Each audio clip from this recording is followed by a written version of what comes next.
Friends, എന്തൊക്കെയാണ് വിശേഷം? എല്ലാവരും സുഖമായിട്ടിരിക്കുകയല്ലേ? അപ്പോൾ ഇന്നൊരു മന്തി കഴിക്കാൻ പോയ കഥയാണ് കേട്ടോ. അങ്ങനെ ഞങ്ങൾ അഞ്ചൽ ബൈപ്പാസിലുള്ള കോക്കനട്ടിലാണ് പോയത്. നല്ല ആംബിയൻസും കാര്യങ്ങളൊക്കെ ഉള്ളൊരു നല്ല റെസ്റ്റോറൻ്റ് ആയിരുന്നു. ഞാൻ ആദ്യമായിട്ടാണ് പോകുന്നത്. പക്ഷേ അനിയത്തിയൊക്കെ പോയി ഫുഡ് കഴിച്ച് നല്ലതെന്ന് പറഞ്ഞതുകൊണ്ട് ഞങ്ങളും കൂടെ പോയതാണ്. അങ്ങനെ അനിയത്തിയും പാത്തൂസും അവളുടെ ഹസ്ബൻഡും ഇക്കായും ഐഷുമായും ഒക്കെ ഉണ്ടായിരുന്നു. അങ്ങനെ ഞങ്ങൾ കുറച്ച് നേരം ഇരുന്ന് ഫുഡൊക്കെ ഓർഡർ ചെയ്ത് ഹാഫ് അൽഫാം മന്തിയും ഹാഫ് ബീഫ് മന്തിയാണ് ഓർഡർ ചെയ്തത്. ഞാൻ ബീഫ് കഴിക്കാത്തതുകൊണ്ടാണ് അൽഫാമും കൂടെ ഓർഡർ ചെയ്തത്. അങ്ങനെ ഫുഡൊക്കെ കഴിച്ചുകൊണ്ടിരുന്നു. കുറച്ച് കഴിഞ്ഞപ്പോഴത്തേക്ക് ബീഫ് മന്തി വന്നു.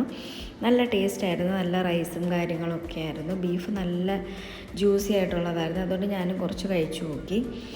അത്യാവശ്യം നല്ല ടേസ്റ്റുള്ള റൈസും കാര്യങ്ങളും എല്ലാം നല്ല ഫുഡൊക്കെ ആയിരുന്നു. അങ്ങനെ ഞങ്ങൾ വയറ് നിറച്ച് ഫുഡൊക്കെ കഴിച്ച് അവിടെ നിന്ന് ഇറങ്ങി. പിന്നെ വേറെ വിശേഷങ്ങളൊന്നുമില്ല. അപ്പോൾ വീഡിയോ ഇഷ്ടപ്പെട്ടാൽ എല്ലാവരും ലൈക്ക് ചെയ്യുക, ഷെയർ ചെയ്യുക, സബ്സ്ക്രൈബ് ചെയ്യുക. അടുത്ത വീഡിയോ ആയിട്ട് നാളെ കാണാം.